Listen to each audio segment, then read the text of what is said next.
Welcome to another episode of the Phoenix Rising podcast, journeys of descending into the mysteries and rising from the roots. I am your host, Lisa Hillier, spiritual mentor and priestess. I have guided hundreds of women through my one-to-one mentorship, online courses, and Patreon portal into the mysteries within them to rise rooted into their sovereign selves. And today I have Jakal Malik on the show with me. Malik is an American spiritual teacher who educates his students on the importance of masculine-feminine balance in our relationships, our careers, and our finances, while providing them with the metaphysical principles of holistic success. He is the author of Entering Her Vortex, The Divine Masculine Handbook, and The Alchemist's Guide to Self-Awakening, to name just a few of the many books that he has written. And this episode is steeped in so much wisdom on the masculine, the feminine, the gender dynamics that we're experiencing on the planet at this time. And I can't wait to dive into this episode with you. Welcome, Malik. And to start, we're going to start with the question of what has been the journey that has brought you to the work that you're offering the world today? Yeah, I love that question. So overall, I would say I have a background in business, marketing, doing that type of work. But in the middle of that journey led me to more spiritual and psychological aspects of someone and what leads them to success. And then not just in financial or business sense, but also their relationships and the way they see themselves in the world. And so working with a lot of, especially women who were either, married women, divorced women, but just women who were balancing family and business, and seeing their dynamic with the masculine play out in different aspects, and just really zoning in on that dynamic and seeing that trickle out into society on a deeper level. And that kind of put me in the space I'm in now, where it's like, hey, does anybody else see this thing that's happening with the masculine and feminine, especially with women who are taking, full advantage of the world we live in today with opportunities that we have, but trying to find that balance of what is the traditional role look like, even doesn't look like the traditional way socially from 100 years ago. So there's a lot of different nuances and layers within it, but that's kind of a long spiral from business to, the spiritual aspects of success outside of the business is really like a key pivotal area. What does that look like with the traditional roles of the masculine and feminine, and then where we've arrived today and how that plays out? What it feels like for me is we have been in a dynamic where women have become masculinized and men have become feminized, where, I'll speak for myself. I was a single mother. I was an interior designer. I was trying to climb the corporate ladder, get the six figures, do it all, because I felt like I could not rely on the men in my life to provide for me. And that was very much walls built up around my heart to push them away. And so that's what it feels like where we've arrived, that being an example of it. Yeah. What comes up for you around that? There are so many layers. Like there's the deep conditioning. I would say that narratives are often stronger than reality. And because of that, when we have narratives that go unchecked, no matter what the reality is, we can't put ourselves beyond that narrative. And there is a historical narrative, there is a personal narrative, there's cultural narratives, there's a lot of different things that are going against just a symbiotic dynamic between the men and women today, regardless of where someone aligns themselves politically. It's, to your point, there's the corporate access. There's hey, you can do these things now. You can rise the ranks. Mm. What I found that even in those dynamics, that there's still a deep, deep, deep primal desire for a masculine presence, a masculine touch. Mm. But the counter to that is that the narratives that play out are often, I'm doing this. Like I want to preface this, like I don't think there's anything wrong with a woman being ambitious or wanting to go for a career or wanting to go for business or whatever the case it is. I think sometimes that inner desire, that it may have already been just like innate within that person. They're going to be built like that no matter what. But the reason they put behind it is one from a trauma-based narrative or a fear-based narrative. They were going to be that person, successful or not. I mean, successful regardless of that narrative, but the narrative is shifting their why. And so that narrative subconsciously dictates the kind of men they interact with. Mm. Because some men are just, it's almost like I said, the reality is not as strong as the narrative. So some men aren't even on their radar because it will go against the narrative of, men don't protect, men don't provide, men don't lead. I have to do this myself. I have to do this on my own. And there's a narrative that says that. So you have to go prove to yourself that I have to do this on my own. I can do this on my own. I don't need to rely on anyone else.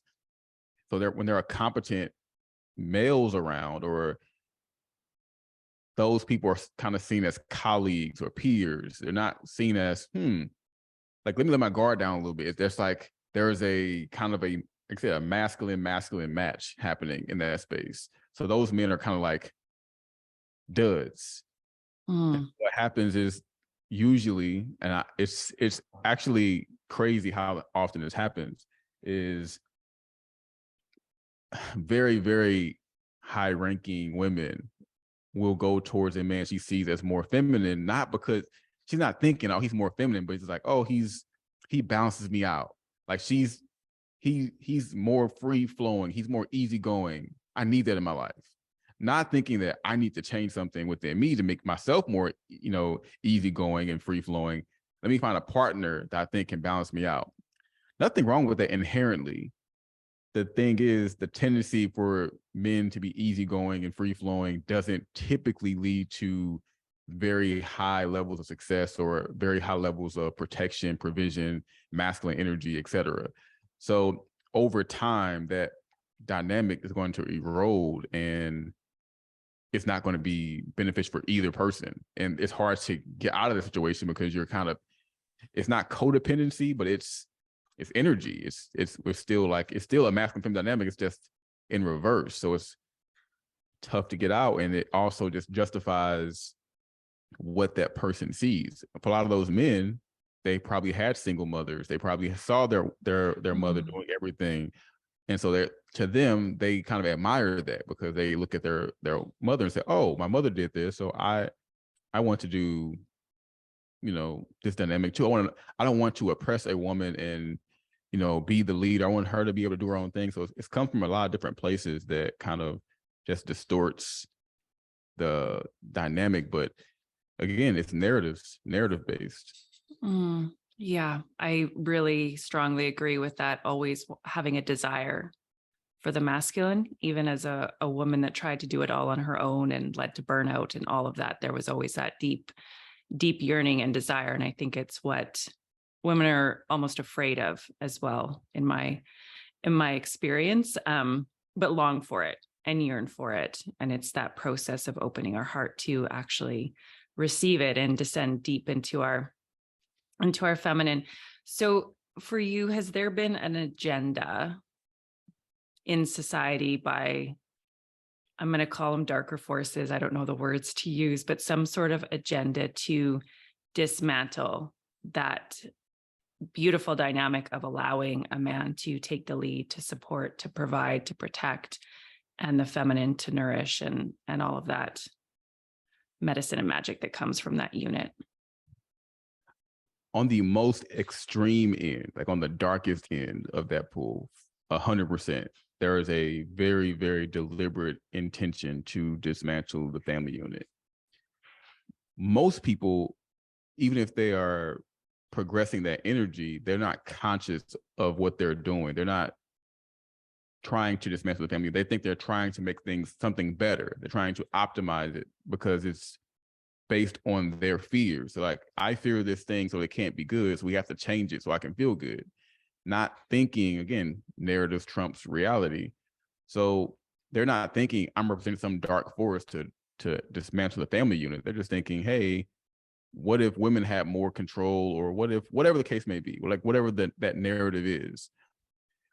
We don't need men, or a man is a luxury, not a necessity. Like there are so many narratives that go out, and for men as well. Like you don't have to be a provider anymore. Women are, everything is equal now. So it just neutralizes everyone, makes women a little more masculine, men a little more feminine.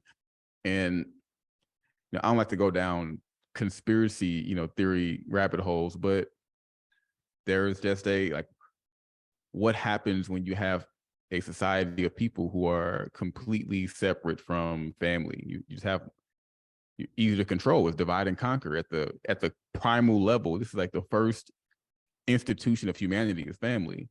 If you can separate that, there's never going to be power within the individual. There's no sovereignty in a silo. Sovereignty comes from recognizing your core strength as a family, and then as a community.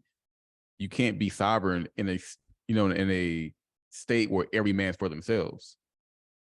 That just goes against civilization in its inherent sense, whether it's ancient civilization or modern. Like the tribe has always been important. The first tribe is your family.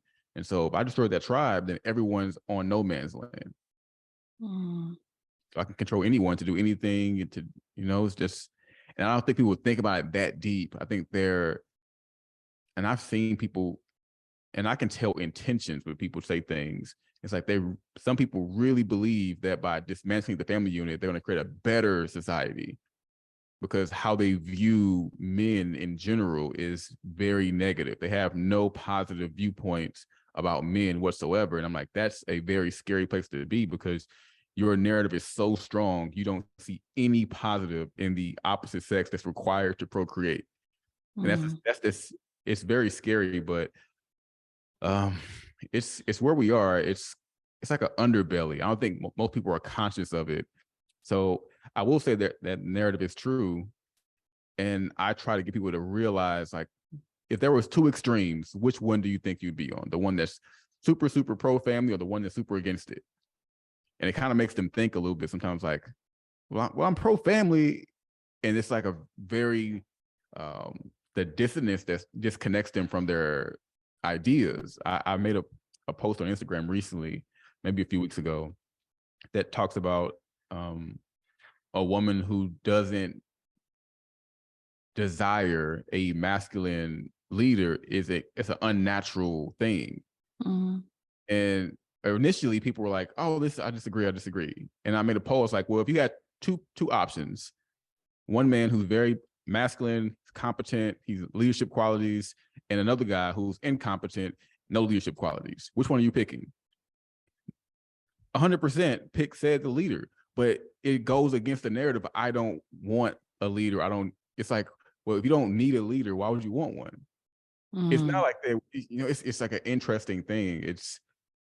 And I think we're just so far removed from just primal sense. I think the word leadership has a negative connotation. Everything masculine has a negative connotation. So there's no good leadership. But we recognize that when there's poor leadership. Yeah. We have to if we want to change leadership that we deem as bad or negative or incompetent or inefficient, we have to highlight what is positive so we can optimize for that. And a lot of boys who are growing up in the same society, they're not getting trained to become better leaders than the men of yesterday, because they're being told that we don't actually want men to be leaders at all. So they're becoming more incompetent. And then those men grow old and they become adults. And then people say, why aren't you competent? And they're like, what? I thought we weren't supposed to be competent. I thought we weren't supposed to be leaders. It's a very, very confusing message for men and young boys. And we see in the last 20, 30 years, men are dropping out of high school and college faster than women at higher rates. And now we're at the point where women are graduating in higher proportions than men. And what does that look like 50 years from now if you have a world full of highly educated women and uneducated men? You know, for the people who are like, okay, we just want to, reverse everything. But there's a reason some things are the way they are. It's like, do you want to be the person who has to grind for 40 years to survive? I've said this before, I don't know any woman who wants to do one job for 50 years and then retire. 40 hours a week for 40. I don't know any woman who wants to do it. You ask a man if he finds what he wants to do, he's like, oh yeah, I'm cool with that. It's just that we have different energies, and I think there's a space and time for career, space and time for business, space and time for everything. But I hold women and men in high regards for different things. I believe women should have the space and the freedom to say, hey, I want to do this now. I don't want to do that. That's the freedom of choice. That's the feminine energy. It's like letting that femininity breathe to say, hey, I have options to do this. Not that I have to do this, or otherwise I won't be able to eat tomorrow. That's a very, very distorted place to put a woman in my personal opinion. For a man, it's okay, in order to provide that, you have to have some kind of authority within the household. Doesn't mean you're a dictator. It just means you have to have some kind of leadership qualities. You have to have some kind of vision, some kind of goal planning, some kind of intention setting to know what direction your life is headed and how it's going to impact your family. If you don't teach young men that, we're still going to have sex. So babies are still going to be born. If they're born with men who have been trained, they will be better off for it. But if they're born with men who weren't trained, what do you expect for those women to suffer through for the next 30 years of their life as they raise their children? And they're going to suffer. So it's like this empowerment on the back end. It's not a beneficial thing for women to have to work 40 hours a week, have to take care of the kids, get everything ready, organize everything, plan everything. It's exhausting. And family is meant to, family is an institution, it's division of labor. So it's, I'm going to do this part, you do this part. We can figure out how to split it up. Whether it's you do this, I do that, that doesn't matter. It's a matter of this has to be done. Which parts are you good at? Which parts am I good at? Let's figure this out. And if you have a man that's not forward thinking enough to think about how is labor being divided, the woman's going to end up doing 75% of the labor. Emotional labor, spiritual labor, etc. It's not just they both go to work, because then we have that dynamic. There's so much more to, masculinity and masculine dynamic and leadership than just the financial aspect. And some of those traits we're pushing women into, we're forcing them into those spaces because hey, you have to survive, so figure this thing out. And honestly, the women of yesteryear can't really teach the women of today that, because they didn't experience that same lifestyle in the same way in this modern era. Like, the world is so much different in the last 30 years than it's ever been. You take any 30-year period of human life, this is the most drastic changing 30-year period we've ever had. And so it's like, who gets to train who knows what? And so we have a lot of women who are kind of just freestyling it. Like, I'm just trying to put it all together and save face and just stay strong. And it's like, do we not think that someone should be there so she doesn't have to stay strong, that she can depend on someone? Not that she's incapable of doing it, because she can do it, but if she does it and she ends up being burnt out, is that a plus or a minus? Right. Yeah. What is it that happened that caused us to, does anything come up for you of what it is that happened that caused this massive change in the past 30 years? So being in the US, I have a US kind of based narrative, because I'm aware that the idea of, it wasn't even considered gender equality, previously, but just to say feminist ideals have been present for hundreds of years, thousands maybe. The idea of, hey, we should be able to do a little bit more of this, a little more of that, a little less of this. That's just human politics, right? Like, we all do that. Where it's workers' rights, everything is not a revolution. Some things are just progress. There was a time in the United States, we could say 40s to 80s, that 40-year period of 1940, 1980 of massive social change, that there was a spirit of change. There was a spirit of revolution. There was a spirit of change the social order. Mm. And I believe the dark forces, the darkest, most extreme forces, just took advantage of the opportunity. It's like, oh, the stove is hot. Let me add something to the meal. And I believe the cultural backdrop of, you going from enslaved African people in Americas to Jim Crow, and then you have, women's rights, voting rights, all these things are kind of coming into form that are creating the new social order. You have monetary policy changing, even the United States itself coming into a more power-based state in the global economy and the global military construct. So you have this world power being born in the United States, and you have women coming to more power, and then it just kind of shifted in that 60s period to where we want to have,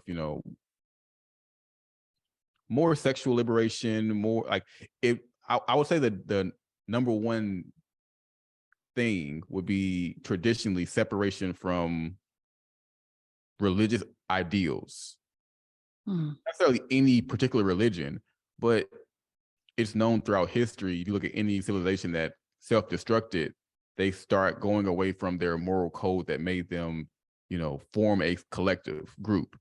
So when the group starts diversifying their ideas, typically they self-destruct because there's too much chaos ensuing and the culture ends up like just imploding.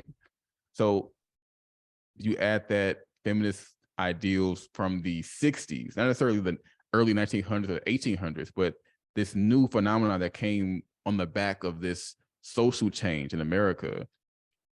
And America's number one export is culture.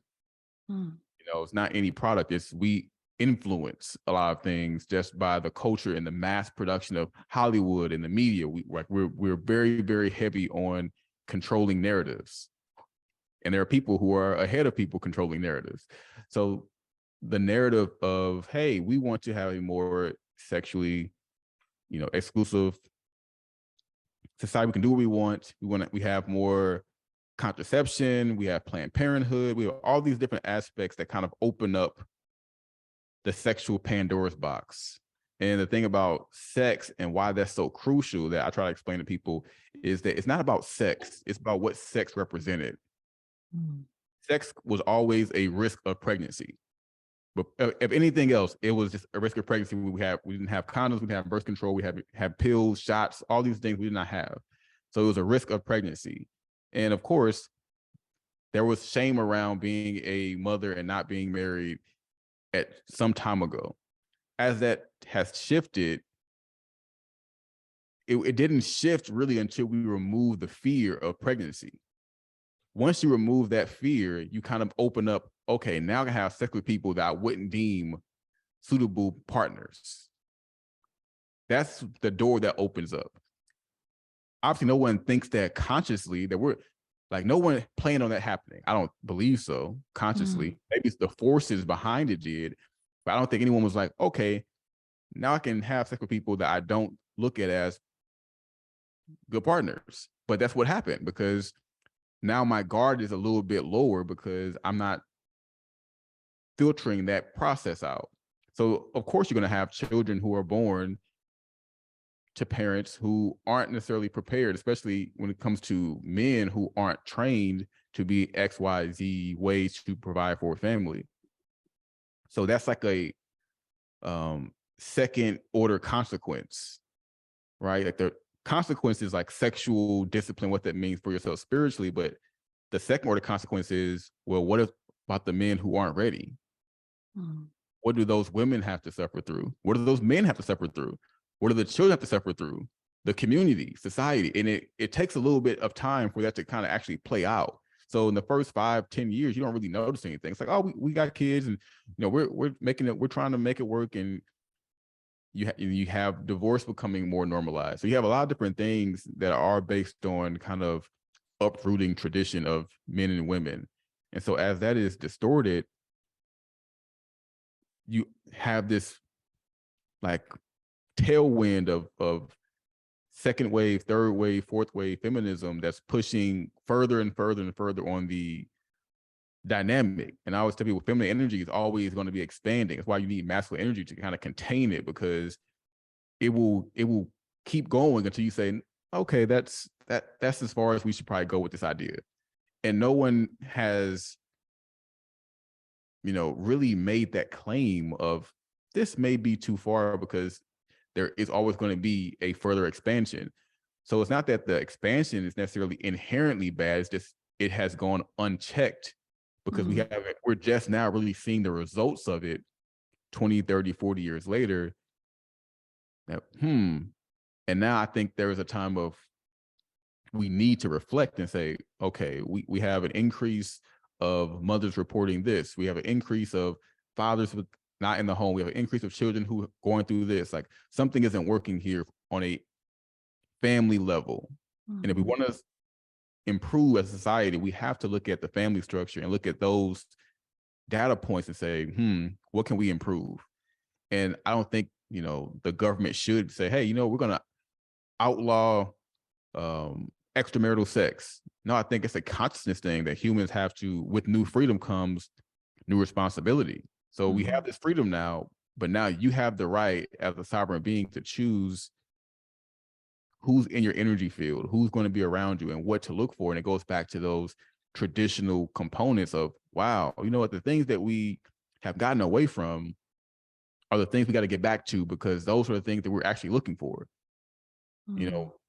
Men typically still desire feminine women. Women still typically desire masculine men. It's just that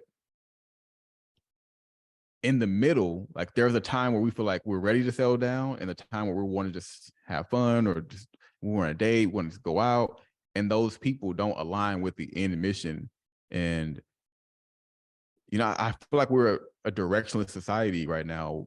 Most people, we don't have a firm grasp over the human life cycle and what it means, because even the life cycle has gotten longer, so we expect to live a longer time. So we're a little more casual, in the beginning, where when people were expected to live until 40, everything was kind of like, we got to get this done. It was just, this is the life cycle. So we have 80 years now. So okay, we got double the time. We got time to mess around and make this mistake or do this, and it's not to say that we are not meant to make mistakes. It's just that, are we now reflecting on them? Because the past is the past. What happened has happened. But how do we want to move forward, and what do we actually think is the most beneficial thing? And I think that's an argument or conversation for people to have. It's like, do you think your idea about how the world functions will actually lead to a better society based on what results? Because I don't know anyone who can just say, hey, I think women who don't have any protection outside themselves will do better. It's like, I don't see how anyone can argue that. If they talk to 100 women who are doing it on their own, it may seem empowering and people can say congratulations, but at the end of the day, like, that person, just as a human being, we're meant to couple, so they need support. And I just don't think I don't know what is it about that aspect that we kind of applaud the woman who struggles her way up to success versus the person who's supported throughout their journey. It's like, almost like it's cheapened if you have support.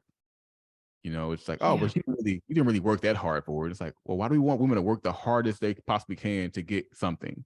It's like, why are we obsessed with this have to hustle, have to break your back to get somewhere idea when it comes to women? I just don't understand that. But it is an interesting question. We glorify busy and we glorify strong women. And for myself, I had to look at, what does it mean to be a strong woman? And that kind of inversion or distortion was like, soldier on, put on a brave face, like, do the 9 to 5, juggle all the balls in the air, and that made you a strong woman. And I'm like, this doesn't feel strong at all. Like, I just kind of want to crumble into the arms of a man, basically. And so looking at what is actually strength in a woman, and I think it's to surrender, to be soft and flowing and allow yourself to be supported. That feels like true strength for a woman, as opposed to the opposite that really knocks you down, in my experience.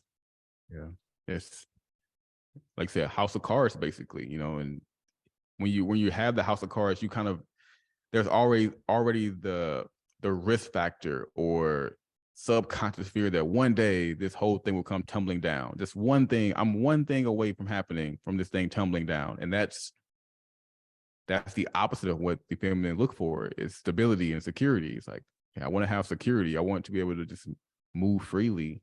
And you said it, strength is vulnerability. It's being open.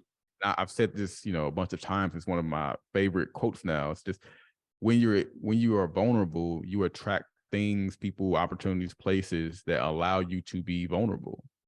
But when you have the wall up, you only attract things that require you to be in defense, because you're not even looking. It's so interesting how it works, and how we have to almost reverse engineer our brain to say, what am I actually optimizing for? Am I telling myself I have to do these things to get here? And why do I want to get there? There's so much soul searching, to do, to say, what if I'm just vulnerable and I attract things that make me feel good being vulnerable? It's almost such a, like, can I do that?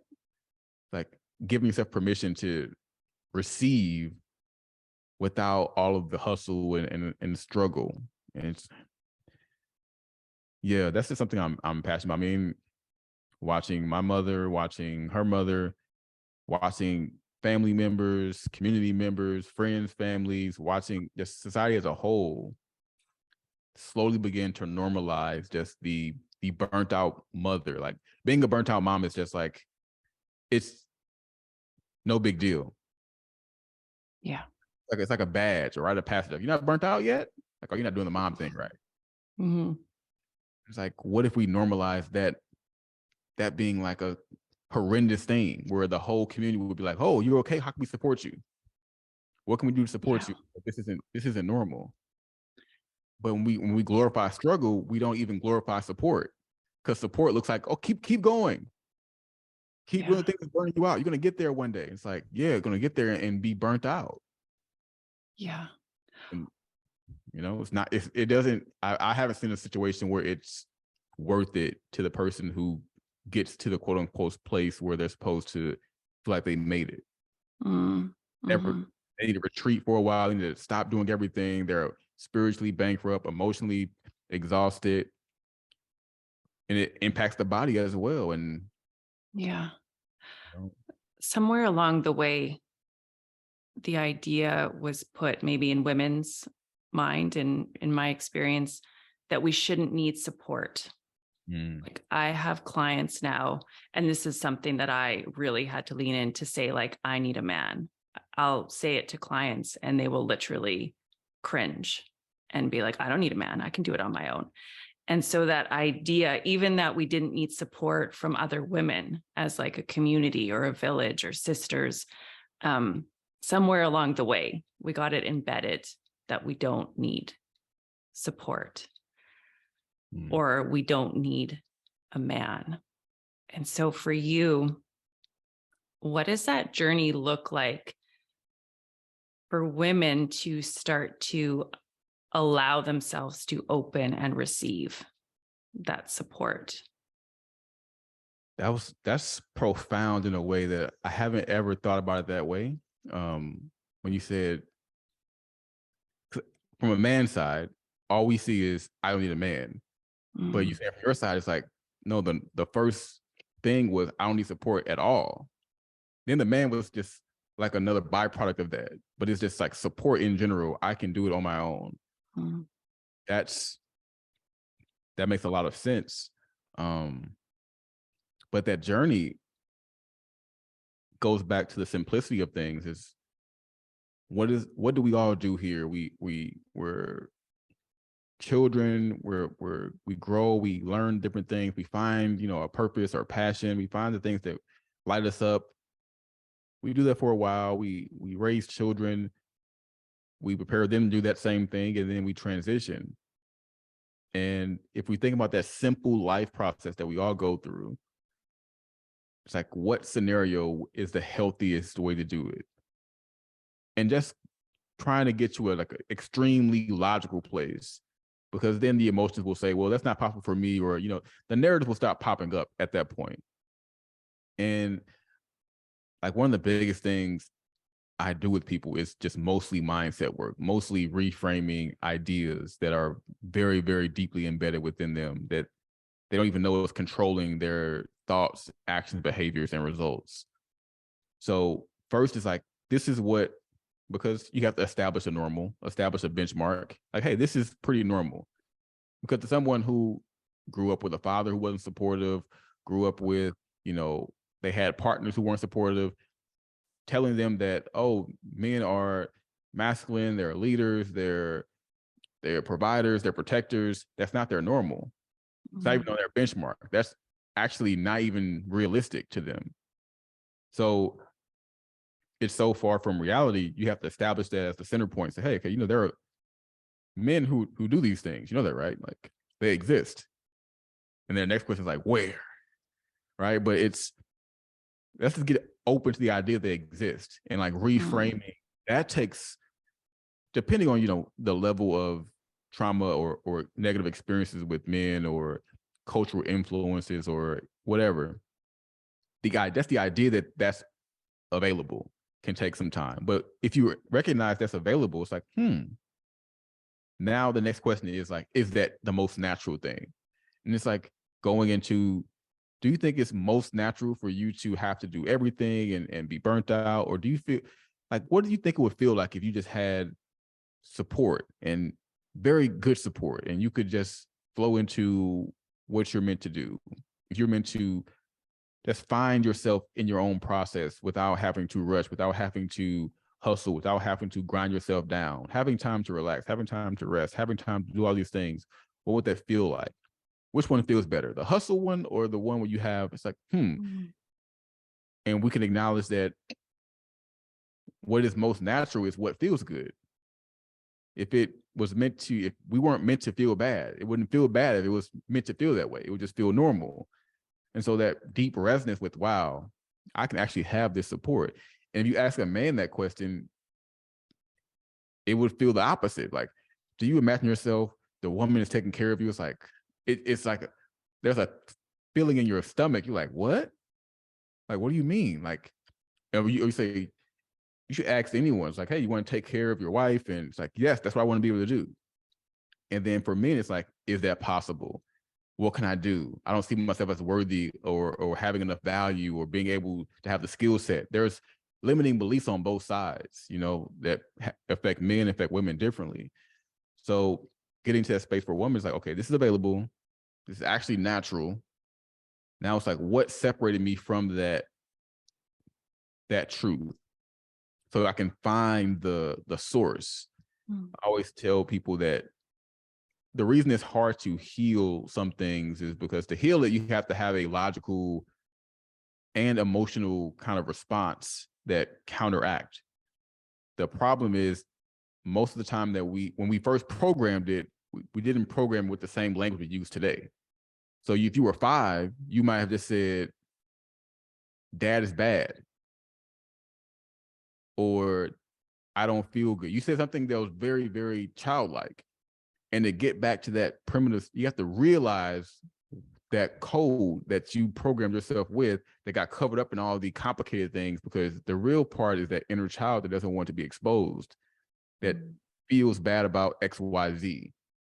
And it could be adolescent, it could be young adulthood, but whatever the case may be, even if someone was 21 and they have this idea, it was programmed by that. And 20 years later, they're not thinking that exact same thought. There are so many more experiences that are nuanced in there that it's kind of clouding up the original thought.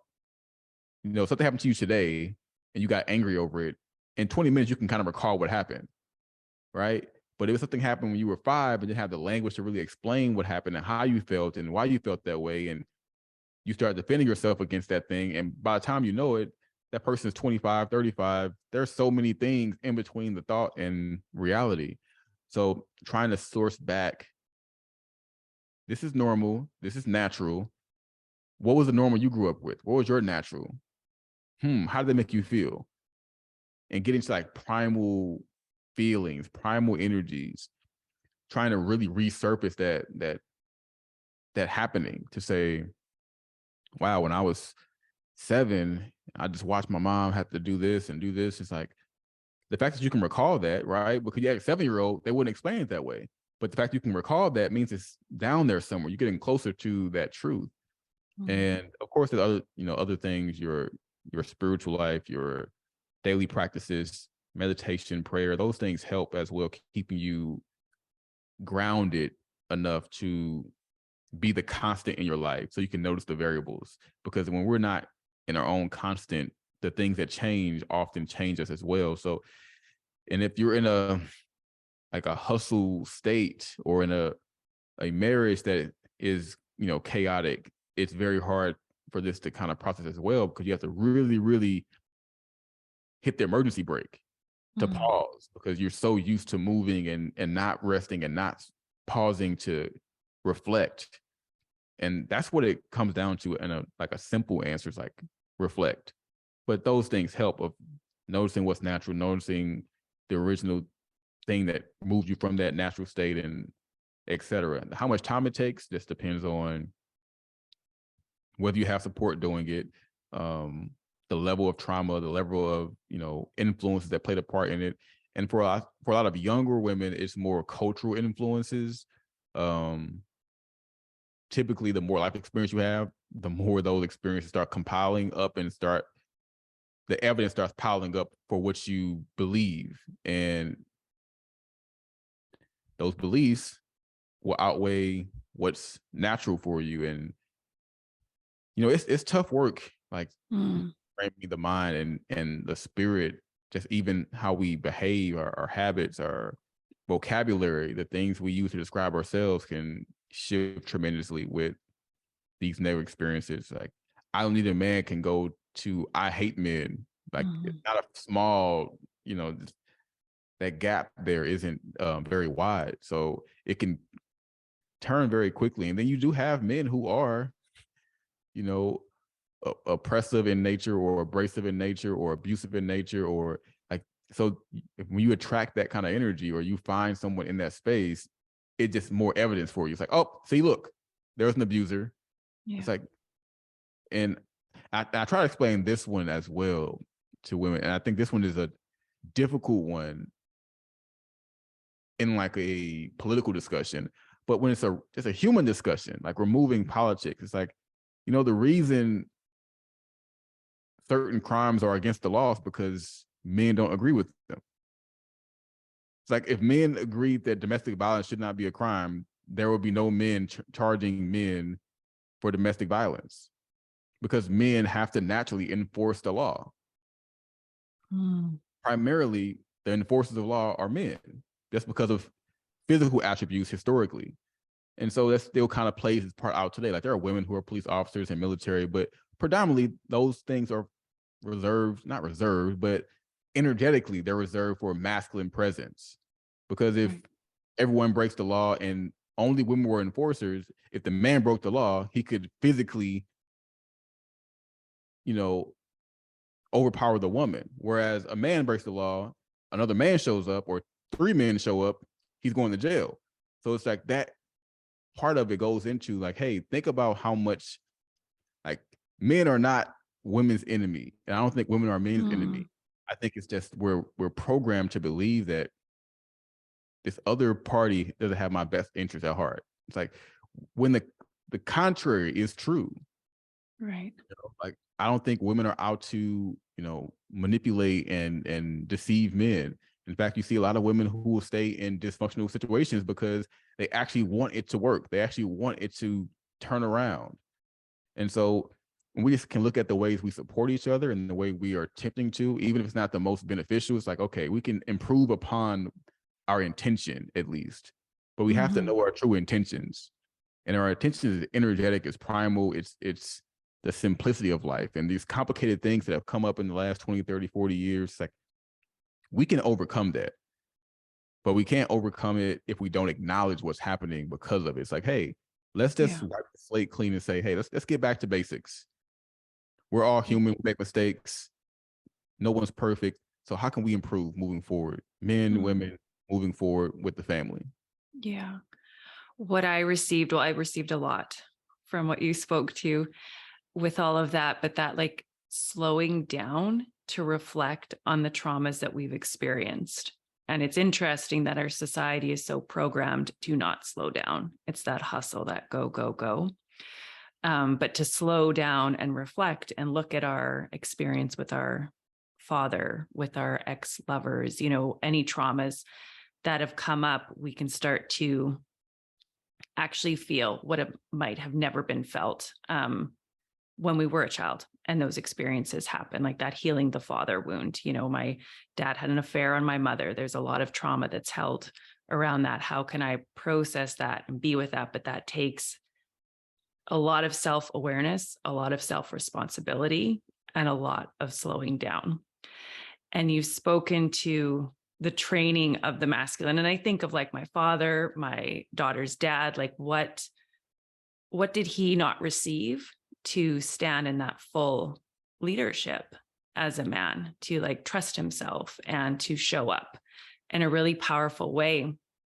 And so what is that training for the masculine look like? And or what is missing? What has been missing for that training of men? Yeah. I mean, I think number one thing is just the simplicity of knowing the path and knowing this is what's going to happen. Hey, son, one day you're going to be a man. And being a man requires you to do X, Y, and Z. And to get X, Y, and Z done, you have to do A, B, and C. And to get A, B, and C done, you have to do 1, 2, 3. And life really becomes extremely simple when it's that logical, that laid out. And I think a lot of men, and it sounds crazy because it just does, but a lot of men don't know what they're supposed to do. Yeah. Because no one told them. But because again, if you were a male born in the last 50 years, there's a chance, a huge chance you were born in an era that was telling you you weren't needed to be a certain way, or being a certain way was looked down upon. And so there are some men who are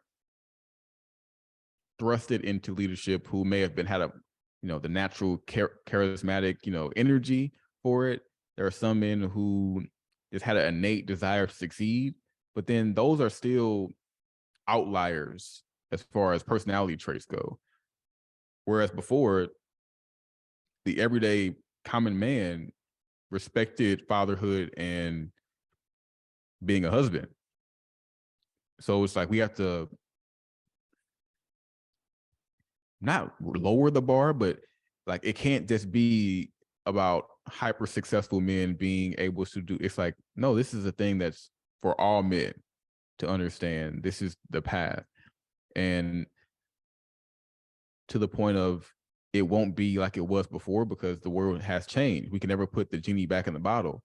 So it's like, how do we adapt and learn and move forward with this new culture that we have? I don't believe women are going to mass exodus the workforce or the business world anytime soon. I don't think that's going to happen. So I think we need a stronger bond, one, to realize, okay, we're both going to be doing this thing. Things are going to be different. So for the everyday household, division of labor is going to look different than it did in 1950. You got to be okay with that, but there's also still the energy components of that, where the man still wants a feminine woman, the woman still wants a masculine man. And how do you balance that energy? And if you get to that point of awareness, you can figure it out, right? Everyone's scenario is very unique. But if you can just get to that place of thinking about what's optimal for your family and not just what they're not doing, it's very easy to get into what's not going right or what. But if we are both thinking about optimizing what's happening for each other, we're going to figure it out.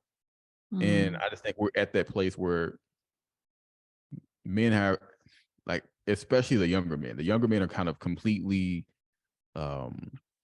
they hypersexualized, and they see women a certain way as far as, okay, these women don't want men,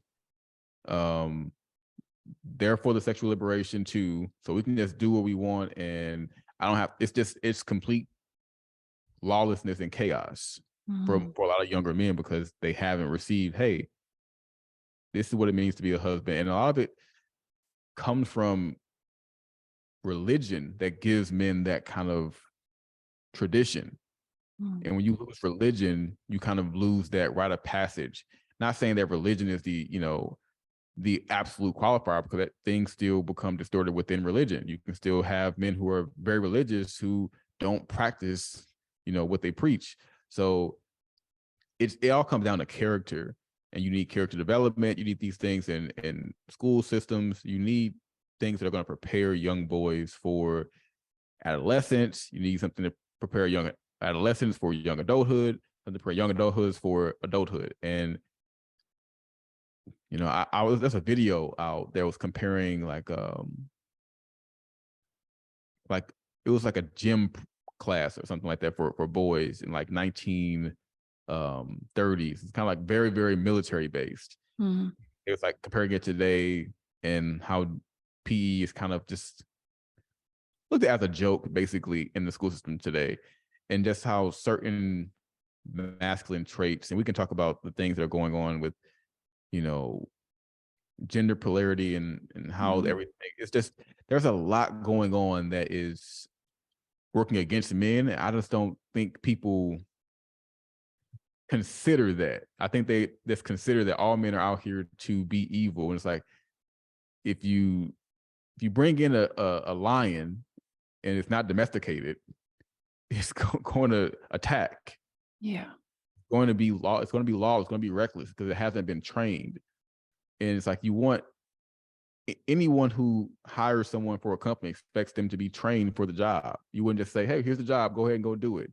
And it's like, being a father, being a husband, it's a job. There has to be some kind of training.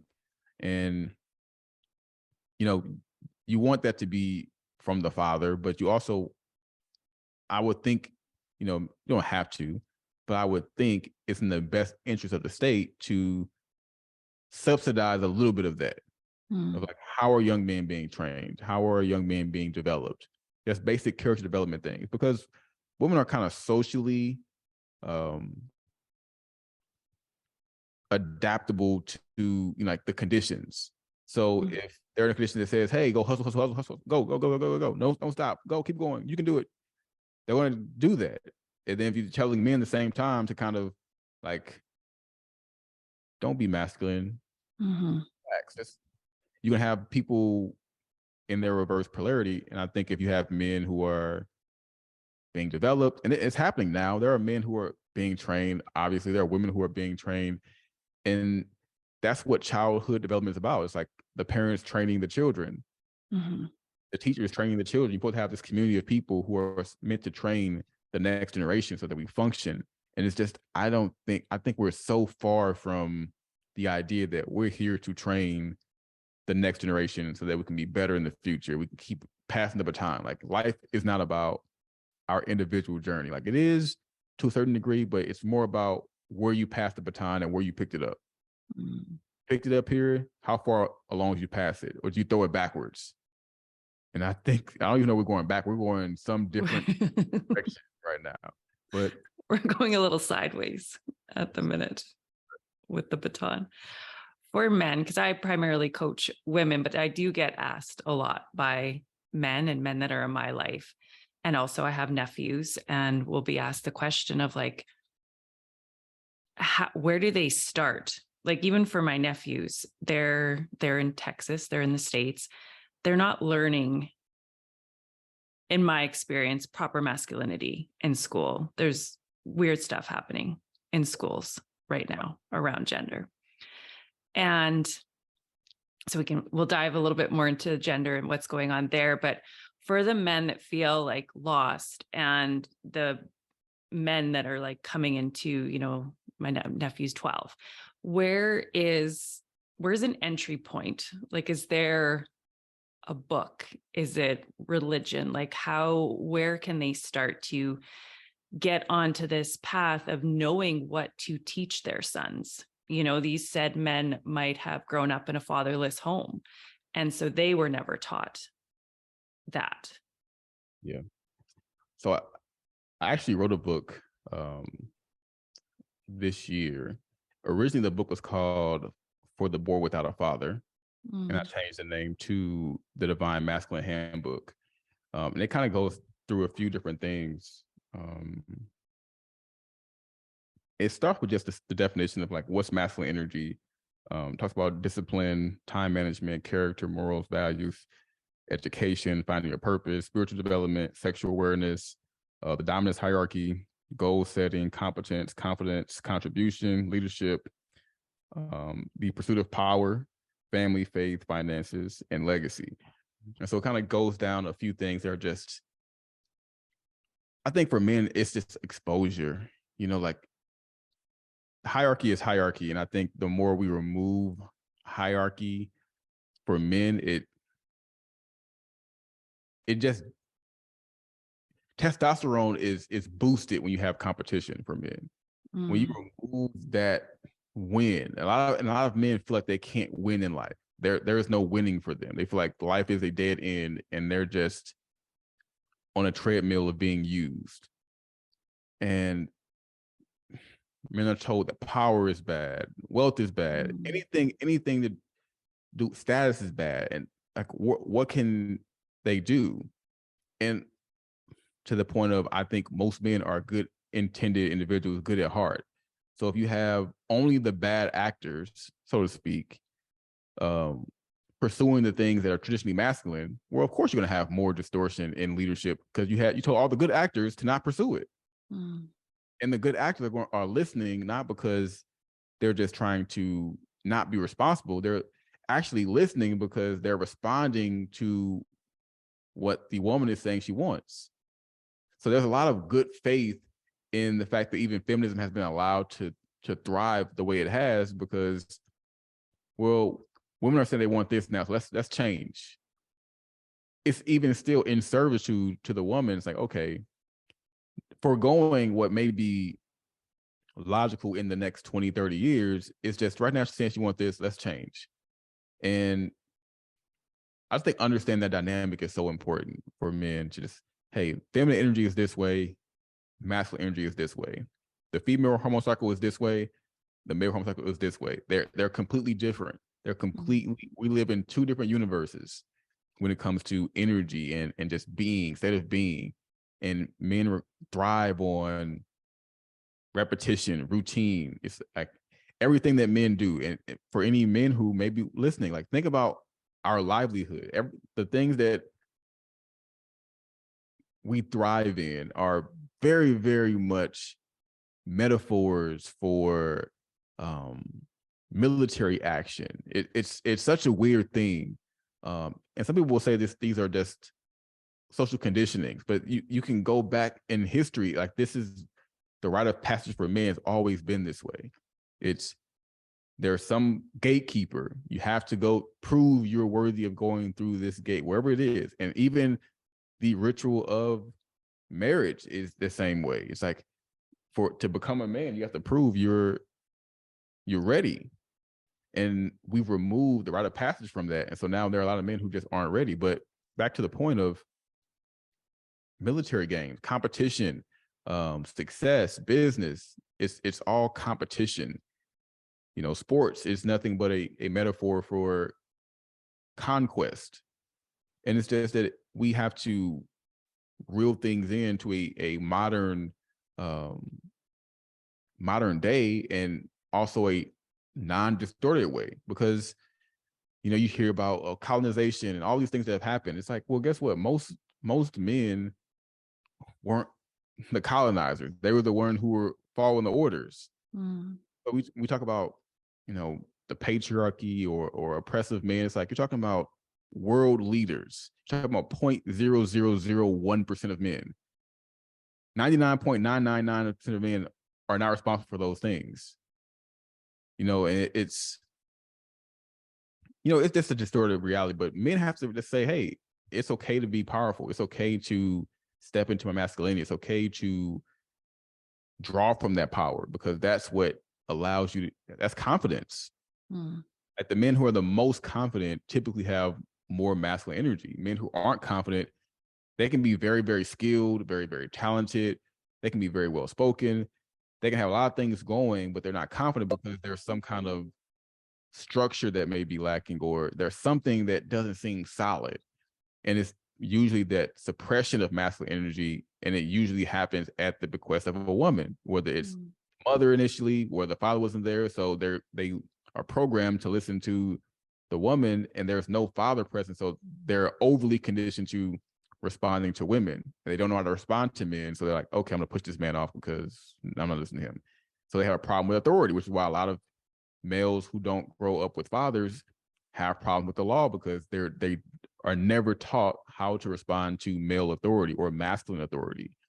And you can't respect authority if you don't understand the game that we're playing as men together. Like, we're playing this game of hierarchy, and it's like, but everybody respects everyone. If you're a white collar man, you probably respect blue collar men. You don't disrespect them because they're blue collar. You say, oh, he's blue collar, he's earning a living for his family, hats off to him. You don't have a problem with authority here or authority there or leadership. It's because you understand that everything has to function. It's a product of what's efficient. And to be successful as a man, you have to be efficient at what you do. You have to be competent. That requires discipline, it requires work ethic. All these things that also end up aiding fatherhood and husbandry. It's like, oh, he's a good husband because he's a good man. He's not a good man because he's a good husband. It's the other way around. Mm-hmm. And so we want to have good husbands and good fathers. We have to have good men first. And not that there aren't good men, but they have to be good masculine men. Because a lot of great guys who are just missing that little bit of edge that makes them a little bit more straight to the point, a little bit more in the game than just passive agents in their own life. And that's going to dwell on, confidence, going to lead to depression, anxiety, all these different things that men suffer through just because they're not tapped into their masculine energy. And that can lead to, I'm going to compensate for that with sex, or with this, or with drugs, with alcohol. So you have your addictions coming in because I don't feel good about masculinity, so let me find another way to prove I'm a man. So you have men who have sex just to prove they're men. It's like, there's a lot, that goes with the masculine training. And there are definitely organizations out here that are making this more of a point now to, like, we have to get to the boys because the schools won't, because the schools are doing the opposite. So let's get to the boys so we can exercise this masculinity, because it's important, not for political standpoint, for society standpoint, for the future. So yeah, it would be such a different world if we learned about men and women in school and our differences and how we can support one another and be on the same team, as opposed to going against each other. Because what I really receive from that, like testosterone and challenge, it's like the beautiful aspects of being a man have been greatly diminished, and it's toxic, and it's wrong, and it's scary. And so for a woman, how can we support our men to rise in their masculinity and, like, claim that kingdom is the word I'll use? Yeah. I mean, I think one of the most powerful things a woman can do is just be a voice now to say, hey, like, it does a lot for a man to hear, hey, I appreciate what you're doing. I appreciate you. And especially in today's time where that's not the rhetoric, it's like, whoa, wait a minute. Same way for, the women who are like, there are no good men out here. There are men out here who are like, no woman even wants a good man. And they just need to see that, hey, somebody will appreciate you. It's just that the most extreme versions of this debate or back and forth gender war are the loudest in the room. And I think the people have to stake their claim into, hey, no, we're for balance. We're for family. We're for, and it's a cultural movement that has to happen. It's a consciousness movement that has to happen. And the more women are tapped into this, bigger thing. It's so much bigger than, dating or finding the right partner. It's like, hey, it's also an easy way to get into the energy of it, right? If you're recognizing it's a part of society, you're going to attract another person who recognizes why this is important. They're not just trying to find a partner because they're trying to find the future of society, that they want to raise children. And this is, it goes back to that simple thing. The simple things connect us back to the simple things. So if we are connecting, understand that, hey, masculine and feminine needs to be together and be in union, you're going to attract someone who believes that same thing, and you're able to create children from that space. You're able to raise families. You're able to lead communities. You're able to be a part of organizations that are have this mission. And I think sometimes when you're in the work of it, it seems like there are so many people who understand this, but the truth is that it's a minority of people who are conscious of the fact that something is wrong in today's climate. Yeah. Most people are on the side of trying to defend their point, and they're like, oh, all women are bad, all men are bad. It's like, well, not all of anybody is bad. It's that there are bad actors. There are a few, very, very few bad actors, and there are traumatized good actors. Yeah. A lot of traumatized good actors, a lot of good faith people who have just not worked through their trauma yet. And to that point, we're in the age where mental health is really just now becoming a normal conversation. And it's not even normal yet. It's just more normal than it ever has been. So we have a long way to go as far as understanding the healing process, understanding trauma, psychological wounds, spiritual wounds, emotional wounds.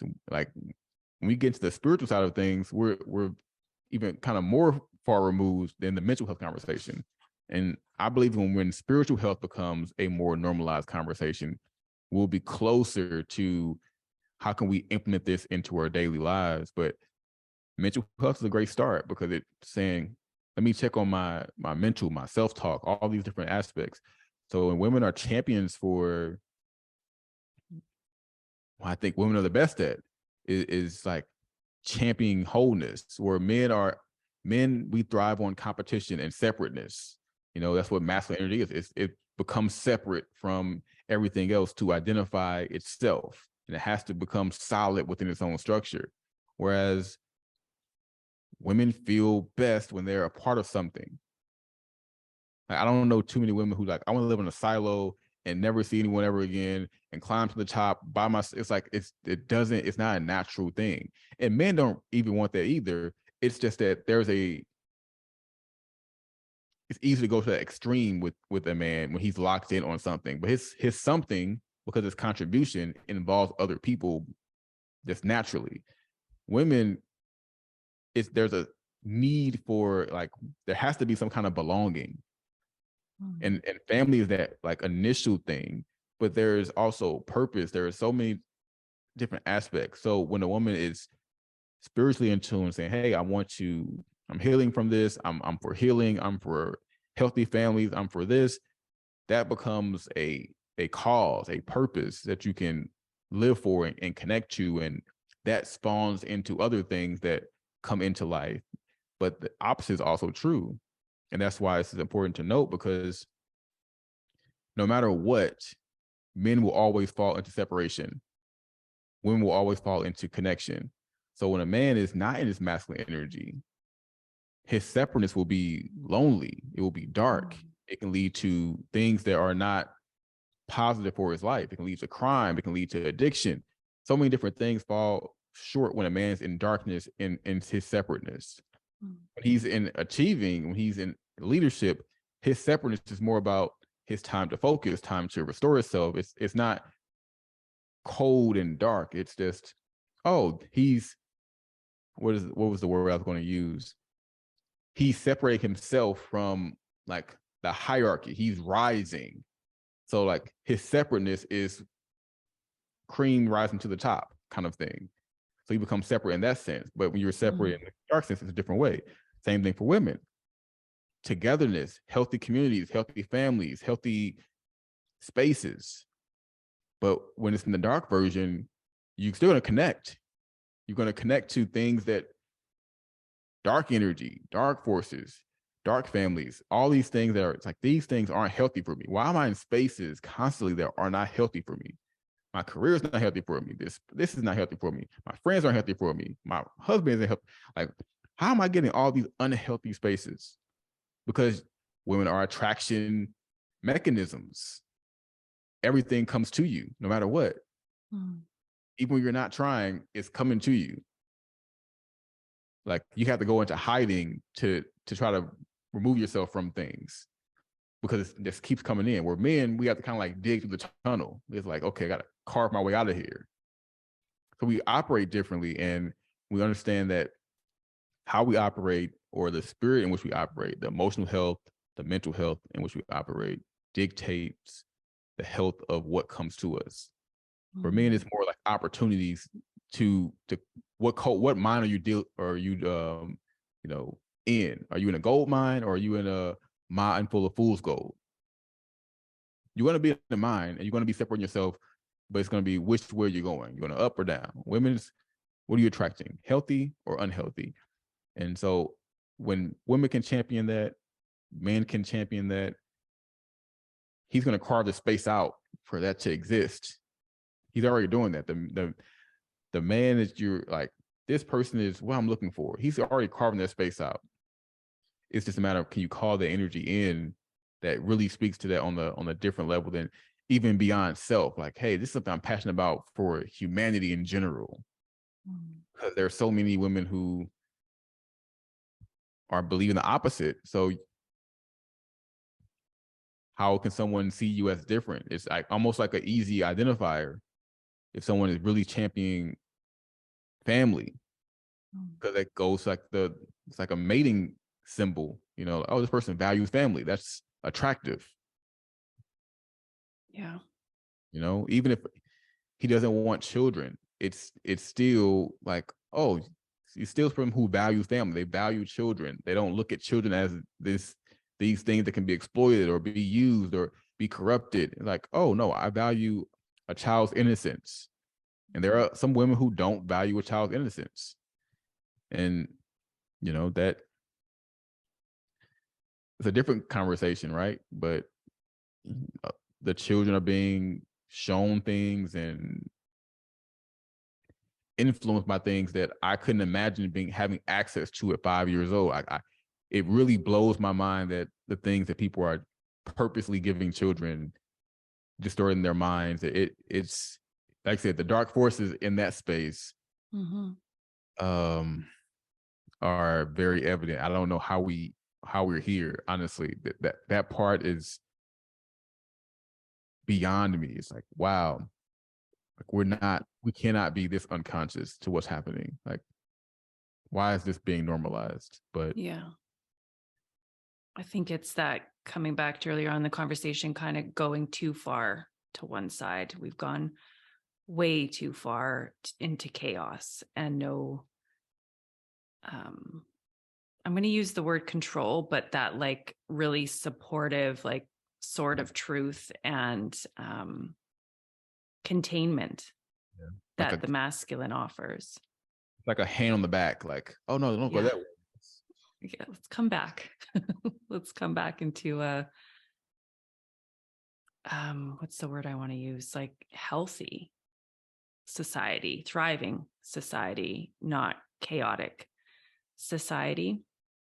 What comes forward for you with the gender war? There seems to be a war on gender at the minute. What's being taught in schools?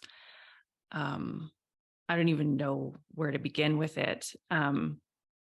Just absolute chaos on what is being fed to our children, what is being allowed. Does anything come up for you around that? It's a very disheartening thing to see, right? And I get the extremity that it comes from. I get why people feel like it's a justified thing, and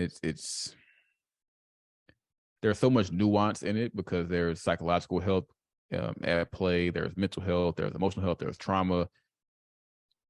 And because we don't always have the data to back up what's happening in real time, it's like, do we want to wait 50 years to find out if it's good or not? But I think the beginning thing that I don't think most people see, that it's an extension of kind of removing the woman from family. You know, it's like, to remove masculinity is to actually remove the woman. Like, the woman is the center point for the nurturing and the health of the family, where the masculine is like the support and the structure. It's like the health of the woman is it's like one hand washes the other. But when you remove the need for the masculinity or masculine presence, whether the person is there or not, you increase the woman's need to have that masculine edge herself, which decreases her ability to use that feminine energy to just be present in all things. So you have women who are less present. You do that 10, 20, 30, 40, 50 years. The next generation is going to be more removed from family than the one before it. And so now, and it's happening a lot with the young kids, there are stats that show with every generation, the amount of people who identify as LGBTQ doubles, which is very alarming to a degree. Is, you know, an uptick maybe, but like every generation is like a double. It's like from 2% to 5% to 10% to Gen Z. There are some stats that say up to 40% identify as some kind of LGBTQ identifier.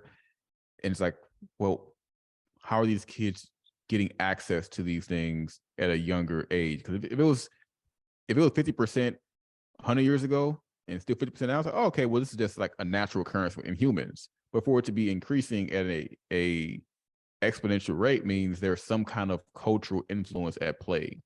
And we know that the youth are more influenced than someone else who has already lived life.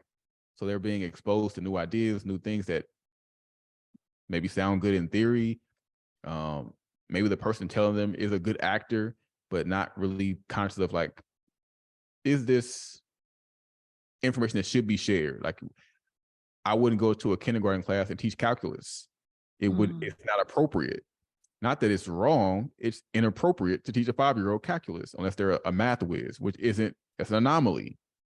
So we can say that in most cases, 99% of the time, it would be inappropriate to teach calculus.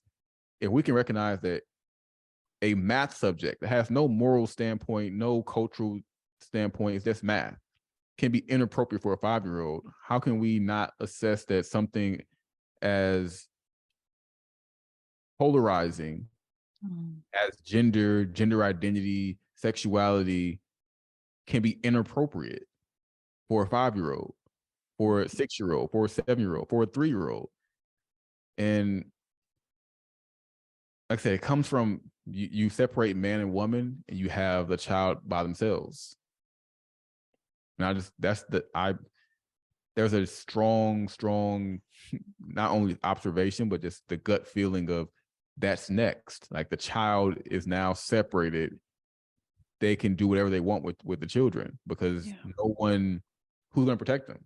The mother who's working 80 hours a week, the father who's not present or who's not masculine, who's like, okay, this is what they, like, no one is kind of on guard, because that's what family is for, is to safeguard and protect the children, to prepare them for what's happening.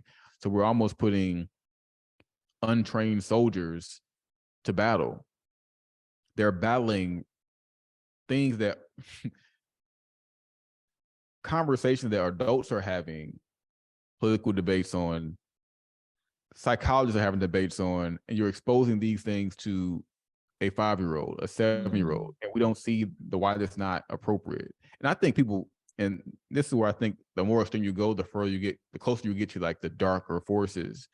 Because I believe it is intentional. I believe they do recognize that this is not appropriate, and that a child is basically defenseless against this rhetoric. There's no no other way for a child. There's nothing there programming to say, hey, this may not be appropriate for me. Yeah. And so that's why I don't, adults can do what they want to do, right? You get to adulthood and you feel like you want to live a certain way, by all means, I believe you have the sovereignty to do that. But I don't believe anyone has the sovereignty to push a agenda onto children who are defenseless mentally and psychologically. And we don't know the effects it's going to have on them 15 years from now. Like, what are the families 30 years from now going to look like? We don't have no idea if they're going to be healthier or not, because we're already fighting an uphill battle with the children who are coming into age now. So like, it's a tough fight. And that's why I'm saying that we need women championing this. We need men championing this, because like really looking at what's at stake. Yeah, sure. Maybe no one in this generation thinks that things are going to go up in smoke, but it's like, what about the people who are being born now? What kind of world are they going to live in 20 years? And who's going to be influencing those things? If they're targeting the 10-year-olds now, well, in 20 years, the 10-year-olds are going to be 30. And they're going to start coming into their own influence. And so what are they going to start enforcing? And what's it going to mean for the kids that are being born today? So they're already into the generations. They're doing the training that used to happen for boys and girls. They're doing it in the opposite, and then claiming that the gender roles are outdated or oppressive in nature. But it's like, hey, you're doing the same thing. You're programming these children with an idea that at least we can say the masculine feminine dynamic has been proven through evolution, that this dynamic works just from an evolutionary standpoint. We cannot prove that anything else works. Yeah. So at best, it's a experiment. At worst, it's sabotage and destruction. So it's like, which one is it? Either you're experimenting on my kids, or you're self-destroying, or you're trying to destroy my kids. There's no really gray area in here, because you can say it's an experiment and you can be a good faith experimenter, but it's like, hey, I didn't approve to experiment on my child, so I'm gonna opt out. Yeah. If you can be integral and honest enough to say this is an experiment, let the people who want to experiment with their children, which I still don't think they should, but that's their children. They have the right to do what they want to do with their children. If they say, hey, I agree with this experiment, let's see how this goes, they have willingly signed up to be a part of this experiment. If people haven't agreed to that, then let them opt out of the experiment. Otherwise, you're intentionally trying to destroy them because you're not allowing them a choice. And I think it's going to be an uphill political battle. I think we're seeing a lot of things that are being challenged, but I don't think it's a political battle. I don't think it's something to be won with a vote or with a caucus. It's a very conscious, spiritual, I wouldn't say battle. It's a movement of energy. Because there's no war. No one has to be defeated in this. It's just energy has to move back to center. And when it's back at center, everyone can still, hey, if you want to live this way, that's your right to live that way. But the same way you want autonomy,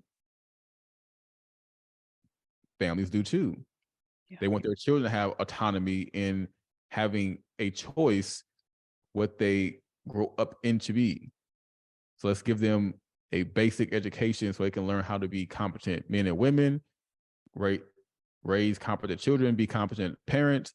Let's give them that. And if they want to, go left, go right, go up, go down, go sideways, when they become adults, that's then their choice. But,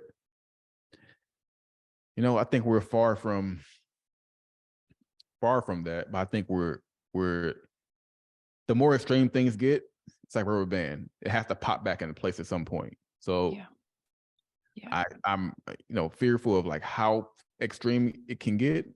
I've seen some things that have been already kind of like highlighted about the, childism, where, the new fighters like to fight for child's autonomy and what that means for child consent with different things. It's how extreme are we going to go before someone says, this is enough. We're not behind this anymore, and that, unfortunately, that's how history goes, whether it's, slavery or the Holocaust, or like there's always an extreme event that says, okay, that's too much. All right, too far, reel it in. And so I think we're just in one of those extreme time periods where it's going to cause us to shift spiritually and in consciousness, say, you know what, let's change how we're doing this. Let's shift. Yeah. I saw a video, and I don't know if it's actually true. It was, well, there's probably some truth in it, but basically it was like straight out of the Matrix. This was on Instagram, and it was wombs. It was artificial wombs incubating babies, and where the video said it was happening in countries where the population is decreasing. And I just think I don't even want to think about it too much, because then it gets, you go down that rabbit hole. But the child that is going to be formed in artificial intelligence, essentially, and how scary that is, and how that, just creepy. It's creepy.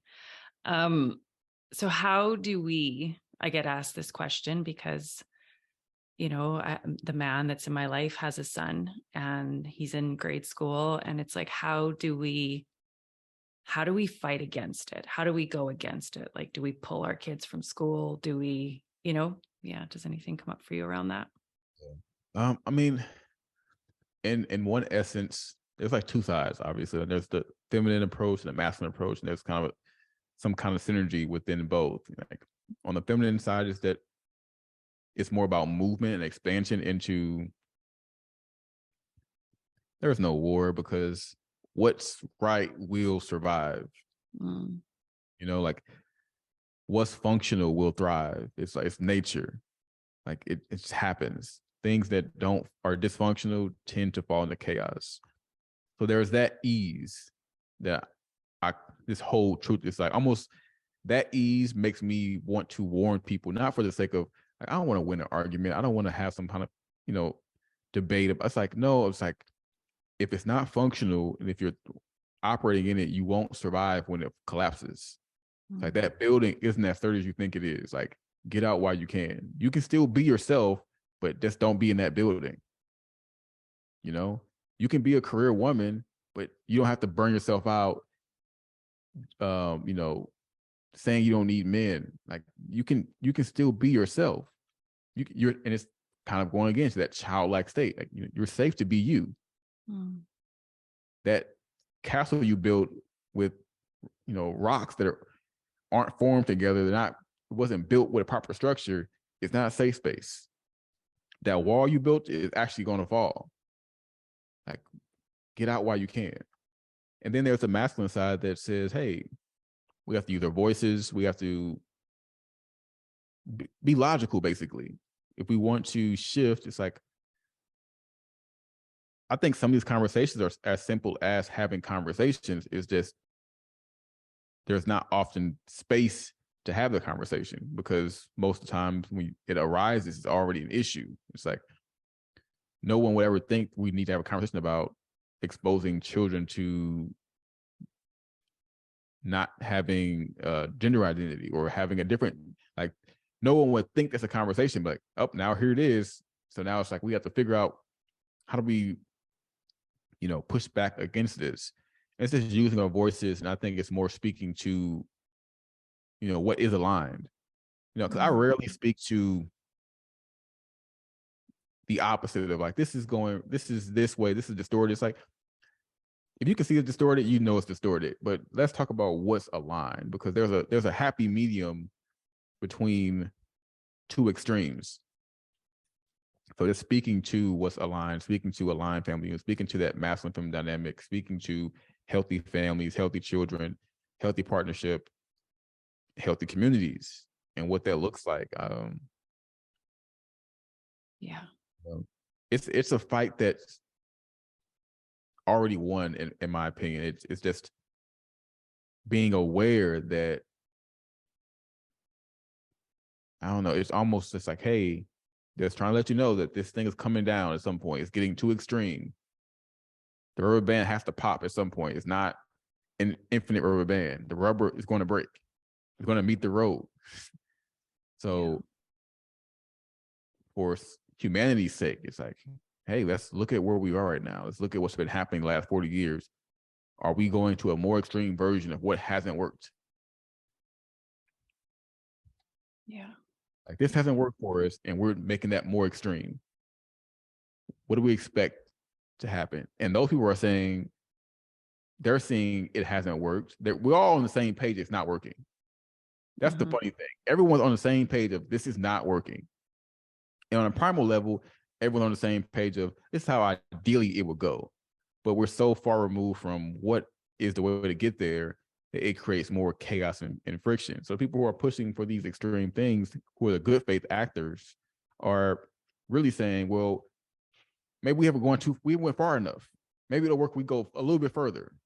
And people who are kind of trying to get back to tradition are saying, no, we've gone too far. So there's like a disconnect there, but everyone wants healthy. Yeah. At least the majority, like the good faith majority, let's say 80% of people want healthy. They just don't know how to get there. And the 20% want chaos.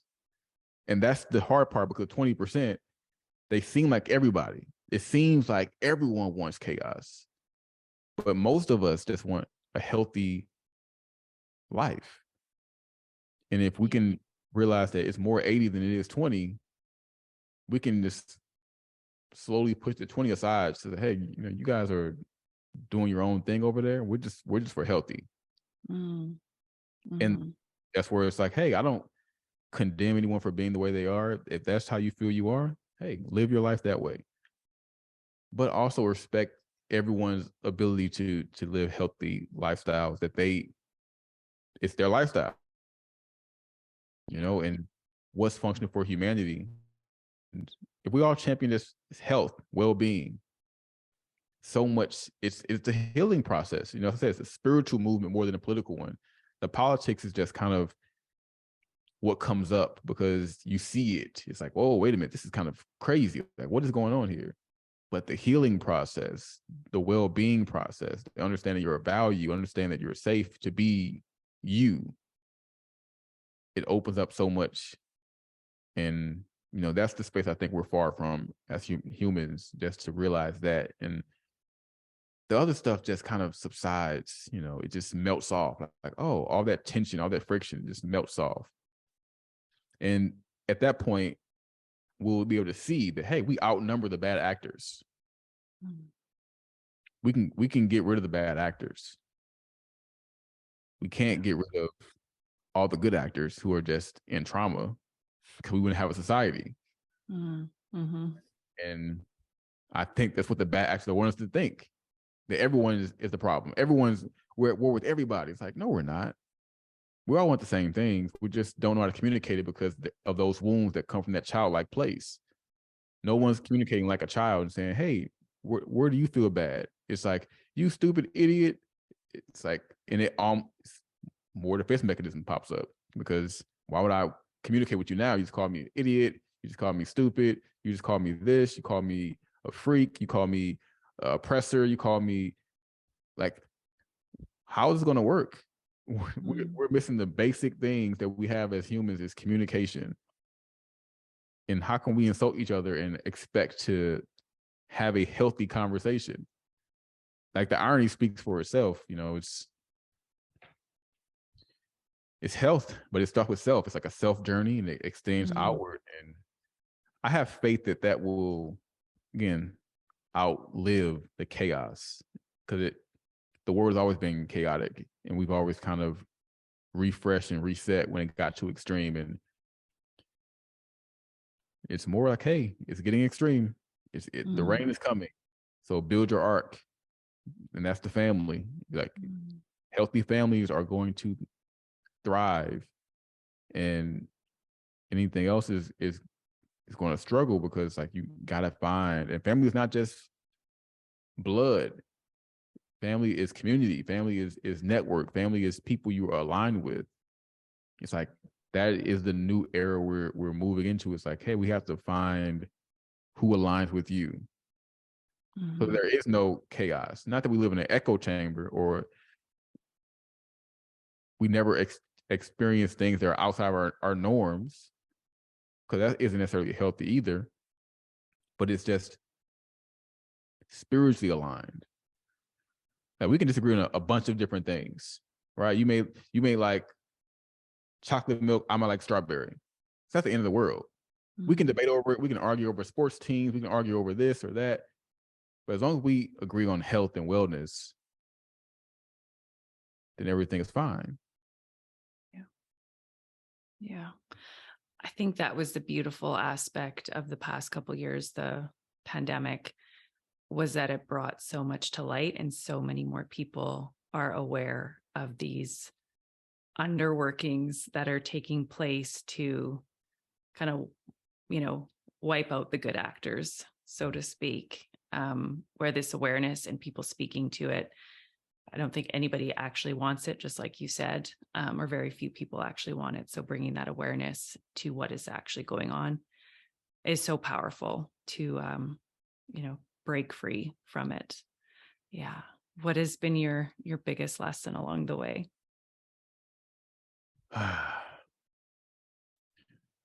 My biggest lesson is probably that everything works out the way it needs to without us interfering with it. And it's the strangest thing when it's that balance of like stillness and movement. You have a purpose to do something, right? That masculine energy. We're all going to do. It's the idea that we don't have to do with the mind, that the mind can just be present and the doing can just be the doing. And it's just so different than how we live. We're just doing all the time. There's never any pause. There's never any stillness. In that stillness, you realize everything's okay, even with all the chaos, right? Like we know there's things that are going on right now, even at this very second, like that things that are bad, that are brutal, that are torturous, that are inhumane. It's like it'll all be okay. That just brings patience for clarity to come in, for the right things to line up so that you can take action at the right time. It can be correct action. And that eases off the stress also of, having to save the world or save this person or save your family. Or it's like, no, your family will be okay. Your children will be okay. Like if we're in the good space, if we're in the awareness, like not just, unconscious living, but if you're a conscious being and you're aware, and then you can accept the friction that the world is offering, it's like, and still sit in that stillness and presence and wait for a line of action. It's like, okay, everything will be fine. Like I know it's lining. If it's not lined up yet, it's lining up for me. Maybe this year, maybe next year, maybe 5 years from now. But if it's lining up for 5 years and I do it now, it's not going to be correct for me. If it's lining up for next month and I try to do it next week, it can be the right action, wrong time. So patience and being able to sit with what's already coming to alignment for you, what's already coming to clarity for you, and the new things will come into being when they need to. And that trust factor allows us just to be more present. And that's ultimately another pathway to, healing and expansion. So beautiful. How do you experience the mysteries? The mysteries. I feel like I feel like life is very simple. Like I feel like the process of life is so simple that everything else is mystery. We know how we're going to live. We know how this is going to play out. We know the years are going to go by, but there's so much unknown to it. There's so much to unravel, and letting it unravel it's almost like if you were growing a flower. You had to make it grow, like you had to pull the petals out, and it wouldn't be the same process as watching it bloom. And life is this flower just blooming in front of us at all times. But if you're not present, you miss it. And you're like, wow, where was I at when this bloom happened? Or you may, bypass, 5 years later and say, wait a minute, what's this petal from? and you don't even get the petal. You kind of remember back, like, wait a minute, there was a flower here at some point. But the seasons changed. Now that flower is gone. And so those interactions we have, people we meet, the places we go, the opportunities that we have, the careers that we change and go through, like all these things are just blooms, and they're here for something even beyond the current moment. And we don't know what those things are all the time, but that's the mystery of life. Is how most things are going to go. It's like, I know I got to go to work and do this tomorrow, but I don't know what's going to happen tomorrow. Like, I know it's going to happen, but I don't know what's going to happen.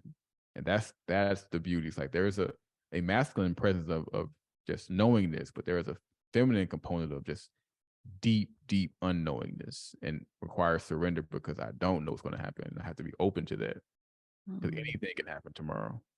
The aliens can come down tomorrow, and like everything we planned for 2023 go out the window. Yeah. So deep openness and surrender is how I experience those mysteries. Beautiful. How do you root into the self? That's a good question. Outside of like meditation, which I think is a great technology for stillness and just getting in tune with self.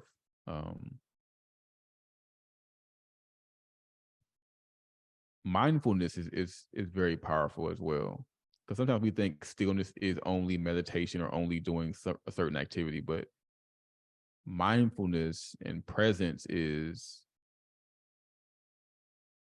living. It's soaking up all the juice from the orange.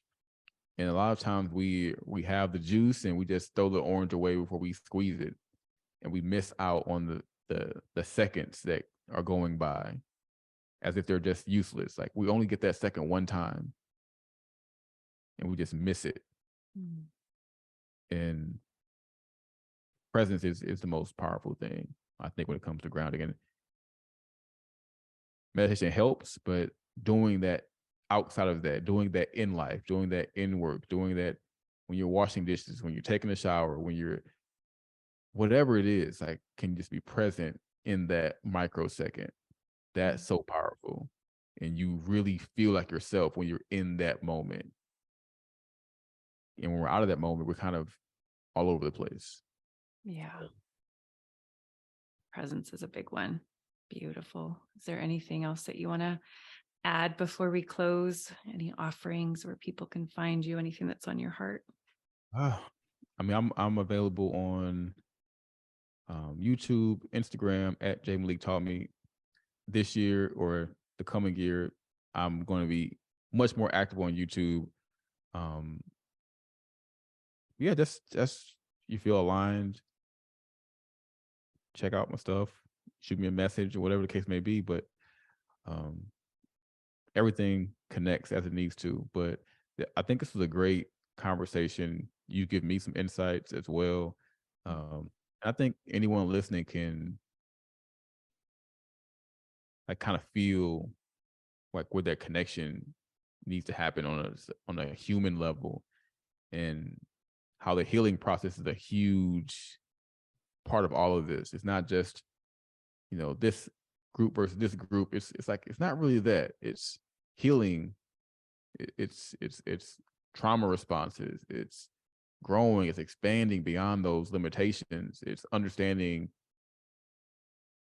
humanity, understanding self, understanding others, bridging the gap. And if we can do those things, so much of the chaos and the friction subsides. There will always be challenges, but we don't need chaos to have challenge.